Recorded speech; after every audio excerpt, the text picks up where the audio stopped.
Baik, bismillahirrahmanirrahim. Assalamualaikum warahmatullahi wabarakatuh. Semangat pagi semuanya. Semoga adik-adik sekalian masih bersemangat untuk mengikuti mata kuliah Ushulul Fiqh. Dan hari ini kita akan belajar mengenai hakullah wa hakul adam. Namun seperti biasa, kita akan berdoa bersama-sama terlebih dahulu agar apa yang akan kita pelajari ini menjadi sesuatu yang bermanfaat dan barokah. Amin ya rabbal alamin. Nawaitu ta'aluma liridallahi ta'ala wa izalatil jahli wa ihyaiddin. Amin. Baik adik-adik sekalian, hari ini kita akan belajar mengenai apa itu hakullah dan apa itu hakul adam. Oke, kalau kita terjemahkan di dalam bahasa Indonesia ini sebenarnya hampir mirip ya terjemahnya. Hakullah artinya hak Allah. Wah, dan hakul adam artinya adalah hak manusia seperti itu. Untuk kata-kata hakul adam, mungkin di beberapa referensi lain kalian menemukan istilah yang sedikit berbeda. Namun pada intinya ini kalau kita terjemahkan di dalam bahasa Indonesia sama, yaitu haknya manusia. Biasanya teman-teman akan menjumpai kalimat hakul ibad, bisa seperti itu, atau hakun nas. Nah, kalau hakul ibad itu terjemah letter lucknya itu ya haknya hamba, atau hakun nas haknya manusia seperti itu. Kalau di sini hakul Adam, kenapa dikatakan seperti itu? Karena nenek moyang manusia adalah Nabi Adam, berarti hakul Adam haknya manusia, istilahnya seperti itu. Oke, baik. Kemudian kita akan mulai membahas apa itu hakuwa dan hakul Adam. Tapi sebelumnya saya ingin menyampaikan satu hadis karena memang dari hadis inilah kalimat hak Allah dan hak hamba itu berasal. Oke, saya akan bacakan hadis ini. Wa an Mu'ad bin Jabal qala, dan dari Mu'ad bin Jabal ia berkata, kuntu radifan Nabi sallallahu alaihi wasallam ala khimari faqala li, aku rodifa itu mengendarai ya, berkendara bersama Nabi Shallallahu Alaihi Wasallam adalah khimar di atas keledai. Fakolali, kemudian Nabi Shallallahu Alaihi Wasallam ini berkata kepadaku, ya Muad, hai Muad, ada dari maha Allah alal ibad, apakah kamu mengetahui apa haknya Allah terhadap hamba? Wa mahakul ibad ala Allah, dan apakah haknya hamba ini kepada terhadap Allah? Kemudian Mu'ad menjawab, qalat Allahu wa rasuluhu a'lam, sesungguhnya Allah dan Rasulnya ini lebih mengetahui, a'lam, paling mengetahui atau lebih mengetahui. Qala, kemudian Rasulullah kembali berkata, fa inna haqqallah 'alal ibad an ya'buduhu wa la yusyriku bihi syai'an. Sesungguhnya hak Allah terhadap hamba ini, bahwa hambanya ini harus menyembahnya, untuk menyembahnya butuh, untuk menyembahnya, untuk menyembah Allah, wala yusyriku bihi syai'an, dan tidak mensekutukannya dengan hal apapun atau sesuatu apapun. Wahakul ibad Allah, dan sesungguhnya haknya hamba terhadap Allah, alla yu'adzibuhu man la yusyriku bi syai'an, dan Allah tidak akan memberikan ia azab atau tidak akan mengadabnya bagi barang siapa yang tidak mensekutukan Allah dengan sesuatu apapun, seperti itu. Qalat, kemudian sahabat Mu'ad kembali berkata, ya Rasulullah, afala ubashirun nas, apakah aku harus mengabarkan ini kepada manusia, kepada masyarakat yang lain, kepada manusia ya, Anas di situ. Kemudian Rasulullah berkata, la tubashiruhum fayatakilu, janganlah kamu mengabarkannya kepada mereka, karena nanti mereka akan mempercayainya. Dalam hal ini mempercayai ini, jadi sarahnya, kalau seumpama kita melihat dari sarahnya hadis ini, Fayatakil di sini memang kalau secara terjemahan letterlock itu mempercayai. Dalam hal ini dikatakan kalau seumpama manusia cukup mengetahui bahwa tidak mensekutukannya saja tidak akan diadab seperti itu, maka manusia nantinya akan berhenti untuk berlomba-lomba berbuat kebaikan, ditakutannya seperti itu. Ahrajahu fi sahihaini, dan hadis ini diriwayatkan oleh sahihaini. Sahihaini ini adalah sebutan lain ya untuk mutafakun alaih. Sebagaimana mutafakun alaih ini sudah kita bahas, ini merupakan istilah hadis yang diriwayatkan oleh Bukhari dan Muslim. Nah, Dari hadis tersebut kita kemudian beralih kepada bagaimana ulama mendefinisikan apa itu haqwa wa haqul ibad. Di sini saya kutip salah satu pandangan ulama, yaitu ulama usul fiqh kontemporer ya, beliau ini Wahbah Zuhaili di dalam bukunya Al-Fiqh wa Adilatuhu. Beliau berkata, ya, al-farqu baina haqqullahi ta'ala wa haqqul adami, perbedaan antara hak Allah dan hak hamba ini, hakullah amruhu wa nahyihi. Sesungguhnya hak Allah ini adalah perintahnya dan larangannya. Isinya hak Allah ini adalah perintah Allah dan larangan dari Allah. Wa hakul ibad, dan haknya manusia atau hak hamba ini, masolihihi wa takalifihi, kemaslahatannya dan pembebanan hukum atas dirinya. Kan itu ada kata-kata takalif ya. Kalau seumpama dulu di PHI kita sudah belajar mukallaf, taklif, pembebanan atas diri seperti itu. Wa huwa kullu ma lil ibad isqatuhu, yakni segala sesuatu yang memiliki kemungkinan untuk digugurkan olehnya. Olehnya di sini adalah oleh hamba tersebut. Karena isinya tadi ada dua, kemaslahatannya dan pembebanan atas dirinya. Seperti itu. Amma hakullah, dan yang mana kalau seumpama haknya Allah ini, fahuwa kullu ma laisa lil ibad isqatuhu. Sementara haknya Allah ini tidak bisa digugurkan oleh seorang hamba. Seperti itu. Kemudian watakali fi asyariah salah satu aksam bin nisbati lihadal qismah. Nah, dalam kaitannya dengan hal ini, maka syariat itu membedakannya menjadi 3 jenis. Apa saja 3 jenis dari hakwa wa hakul adam itu? Yang pertama, hakullahi ta'ala faqat kal imani wa tahrimil kufar. Yang pertama ini adalah hak Allah saja, yang mana isinya ini adalah kewajiban iman kita kepada Allah dan keharaman untuk mempersekutukannya, seperti itu. Kemudian tahrimul kafir, untuk mengharamkan kekafiran, seperti itu ya. Oke, wa haqqul ibad faqat kat duyun wal asmanu asyai. Kalau seumpama apa haknya hamba ini, hak hamba saja, ini seperti apa namanya, hutang atau harta-harta atau segala sesuatu tentang itu, seperti itu. Waqsamu ikhtilafun fihi, atau ada juga bagian yang ikhtilat itu mencampurkan di dalamnya, seperti itu. Hal yaghlibu fihi haqqu au haqqul ibad kahadil qadaf, yang mana terkandung di dalamnya ini ada hak Allah dan juga ada hak hamba. Yang mana contohnya adalah seperti hukum qadhaf. Qadhaf itu tuduhan orang yang berzina, seperti itu. Ini adalah pendapat yang diutarakan oleh Wahbah Zuhaili. Kemudian yang pada intinya, kalau seumpama kita mau mensimpulkan menjadi garis kecil perbedaan antara hak Allah dan hak manusia, ataupun kemudian kan beliau mengkismahkan atau mengkategorikan yang terakhir ini adalah percampuran antara keduanya, seperti ini. Hak Allah itu isinya adalah perintah dan larangan Allah, yang mana konsekuensinya kalau seseorang melanggar perintahnya atau melakukan larangan-larangan yang Allah larang, maka mereka tidak bisa meminta maaf terhadap manusia, tetapi ampunannya kepada Allah, seperti itu. Kemudian sementara hak hamba di sana tadi disebutkan kemaslahatan dan taklif atau pembebanan dirinya.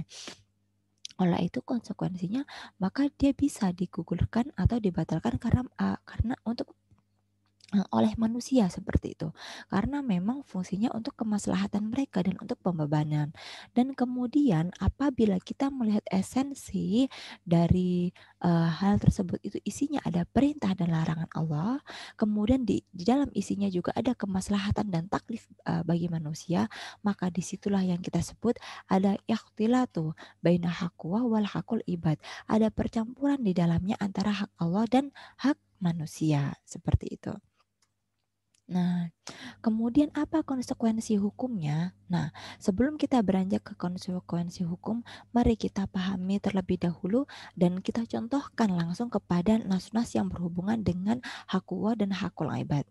Nah, di dalam Fathul Qorib Al-Mujib yang ditulis oleh Imam Abu Suja, beliau berkata, inna haqwahu ta'ala mabni alal musamaha, yang mana hak Allah ini sesungguhnya terbangun atas ampunan. Wahakul adami mabni alal masyahah. Yang mana kalau seumpama haknya Adam atau hak hamba atau hak manusia ini terbangun atas penyelesaian persengketaannya. Masyahah itu kan arti persengketaannya. Jadi maksudnya penyelesaian dari persengketaan tersebut. Nah, intinya di sini kalau seumpama sudah menyangkut hak hamba ini, maka dibutuhkan kepastian hukum yang ada di dunia seperti itu. Lalu bagaimana macam-macam model konsekuensinya? Kita awal akan pelajari konsekuensi dari hakullah. Di sini saya ambil satu hadis ya, an Abi Hurairah, dari Abi Hurairah radhiyallahu anhu qala, ia berkata, qala Rasulullah sallallahu alaihi wasallam, Rasulullah sallallahu alaihi wasallam berkata, lama khalaqallahu khalaq, ketika Allah menciptakan ciptaannya, kata bafi kitabi. Nah, kemudian Allah mencatat di dalam kitabnya fahuwa indahu faqal aras, yang mana Allah berada bersama kitab tersebut di atas aras. Inna rahmati taglibu ghadabi. Sesungguhnya rahmatku itu mengalahkan amarahku. Wa fi riwayah, kemudian pada riwayat yang lain, ghalabat ghadabi. Terkalahkanlah kemurkaanku. Wa fi riwayah sabaqat ghadabi, mutafaqun alaih. Dan pada riwayat yang lain didahulukanlah marahku, mutafakun alaih. Hadis ini diriwayatkan oleh Sahih Bukhari dan Muslim. Nah, apa maksud dari hak Allah di sini? Nah, jadi kan tadi kita sudah mengenal ya, apabila seseorang ini sudah melanggar perintah dari Allah, maka caranya adalah meminta ampunan kepada Allah. Ia harus kembali lagi ke jalan yang benar. Roji'un ilal haq, yaitu kembali ke jalan yang benar. Artinya pertama, apa langkah yang ditempuh? Tentu bertaubat kepada Allah. Dan seorang muslim apabila bertaubat, dia harus memiliki keyakinan bahwa Allah itu adalah Maha Pengampun, dan Allah pasti akan mengampuni dosa-dosa hambanya. Sebagaimana hadis qudsi yang tadi sudah saya bacakan, bahwa rahmat Allah itu mengalahkan kemarahannya, bahwa Allah itu mendahulukan rahmahnya dulu, kasih sayangnya dulu, pengampunannya dulu, sebelum kemurkaan Allah itu datang, apabila hambanya ini sudah bertaubat atas kesalahannya kepada Allah. Di situ apabila kita menemukan suatu nas yang berhubungan dengan hak Allah, seperti itu. Kemudian bagaimana kalau konsekuensi hukum dari hakul ibad atau hakul adam atau hakun nas atau hak manusia? Nah, contohnya apa? Seperti misalnya upah mengupah ya. Sebagaimana hadis yang akan saya bacakan ini, an Abdullah bin Umar radhiyallahu anhu maqala, dari Abdullah bin Umar radhiyallahu anhuma, ia berkata, qala Rasulullah sallallahu alaihi wasallam, Rasulullah sallallahu alaihi wasallam bersabda, atul ajir ujratahu qabla an yajifa arkohu irokuhu, seperti itu.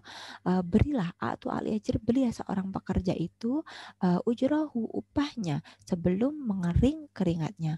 Wafir riwayah, kemudian pada riwayat lain itu ditambahkan hakkohu, bahwa haknya si ajir atau haknya pekerja itu badalun ujratuhu, ini merupakan ganti atau pengganti atas pahalanya. Rawahu Ibnu Majah, dan hadis ini diriwayatkan oleh Ibnu Majah. Sahahu Albana, yang telah disahihkan oleh Albana. Nah, pada hadis ini maka kita lihat bahwa konsekuensi hukum ini adalah penyelesaian di situ kan. Penyelesaian apa? Antara manusia dan manusia. Dan ini bisa gugur antara manusia juga. Misalnya saja ketika di situ si pekerja tidak melakukan apa-apa yang seharusnya dikerjakannya, maka hal itu akan menjadikan akad dari ujroh tersebut batal, maka bisa digugurkan oleh si tuannya untuk tidak memberikan upah. Karena apa? Dia tidak memberikan kontribusi terhadap pekerjaan yang seharusnya dilakukannya, seperti itu. Nah, kemudian kita beralih pada poin yang terakhir, yakni ikhtilatu baina haqqullah wa haqqul adam, percampuran antara hak Allah dan hak manusia. Di sini saya ambil An-Nur ayat 4 sampai 5 ya. Walladzina yarmunal muhsanat summa lam ya'tu bi arba'ati syahadati fajlituhum samanina jalda wala taqbalu syahada wala taqbalu lahum syahadatan abadan wa ulaika humul fasiquna illal ladzina tabuna min ba'di dzalika wa aslahu fa innallaha ghafurur rahim. Intinya pada ayat ini diceritakan tentang qadzaf ya, yang mana tuduhan untuk berzina tadi. Di mana hak manusianya? Hak manusianya adalah ketika seseorang menuduh orang lain berzina, di sana tentunya ada pencemaran nama baik. Iya tidak? Iya, karena seseorang yang dituduh berarti kan sebagai tertuduh dia akan merasa apabila tuduhan tersebut tidak benar, nama baiknya dia tercoreng seperti itu. Kemudian pada konsekuensi hak manusianya, di sini saya jelaskan hak manusia dulu ya. Pada konsekuensi hak manusianya, apabila dia tidak memaafkan, maka di sana pada kelanjutannya dia harus melakukan hal-hal sesuai hukum yang ditentukan untuk melunasi apa yang dilakukan karena dia sudah menuduh sesuatu yang tidak benar seperti itu. Kita punya yang mananya yang mana hukum-hukum kemudian dipidanakan misalnya dan lain sebagainya. Kemudian bagaimana hak Allah? Di sini jelas di dalam Al-Qur'an disebutkan bahwa kalau seumpama ada apa hukum qadzaf atau ada seorang wanita yang dituduh untuk berzina, nah mereka harus mendatangkan 4 orang saksi. Kalau kurang dari itu berarti tidak bisa. Oleh karena itu sangat harus kuat ya yang namanya tuduhan tersebut. Kalau seumpama dia berbohong, maka dia bisa disanksi dengan 80 dera, 80 cambukan dan persaksian mereka bahkan di mata Allah tidak diterima selama-lamanya seperti itu dan dianggap sebagai orang yang fasik.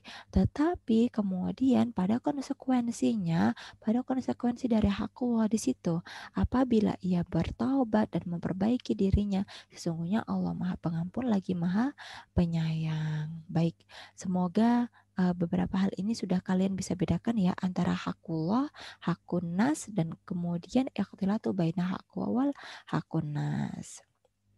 Kemudian bagaimana implementasinya kalau kita ingin mencontohkan di dalam kajian-kajian dari ekonomi syariah. Baik, di sini saya mengambil Al-Baqarah ayat 278 sampai 279. Ya ayyuhalladzina amanu taqwa wa daru ma baqiya minar riba yang kuntum mu'minin. Fa illam taf'alu fa'danu biharbin minallahi wa rasulihi wa in tubtum falakum ru'usu amwalakum la tadlimuna wa la tudlamun. Baik, pada hal ini tentu kalian sudah menghafal ya ayat-ayat tentang riba ini salah satunya. Bahwa kalau implementasinya di ekonomi syariah mengenai hak hamba pada di sini tentu riba ini sangat menyusahkan. Apalagi kalau seumpama kita melihat apa ya hikmah dari adanya riba nasiah seperti itu ya. Yang mana kalau semua kita melihat riba nasiah berarti ini sangat minim yang namanya kepedulian di masyarakat yang ada. Bagaimana tidak ketika seseorang datang kepada orang lain untuk meminta tolong, memberikan pinjaman, ternyata pinjaman tersebut kemudian diberikan tambahan ketika ia ingin melunasinya. Artinya di sini rasa simpatik masyarakat tersebut rendah. Dan ketika rasa simpati tersebut rendah, tentunya dengan adanya riba ini akan membawa masyarakat tersebut menjadi tidak makmur seperti itu. Karena satu dengan yang lain ingin main menang sendiri seperti itu, main kaya sendiri seperti itu. Oleh karena itu di situ ada hak Allah yang mana Allah di situ meminta hambanya untuk meninggalkan yang namanya riba seperti itu. Dan apabila bertaubat maka pokok dari harta ini kembali kepada dia. Jadi tidak semua hartanya ini dihilangkan ya, tetapi kalau seumpama pokok harta itu miliknya yang terbebas dari riba, itulah yang kemudian tetap dimiliki olehnya seperti itu. Nah, itu adalah implementasi dari bagaimana hak Allah dan hak hamba. Kemudian, alhamdulillahirabbil alamin, kita sudah sampai ya pada slide terakhir. Seperti biasa, saya ingin adik-adik sekalian mencari satu saja hadis ataupun ayat Al-Qur'an yang berkaitan tentang hak Allah dan hak hamba.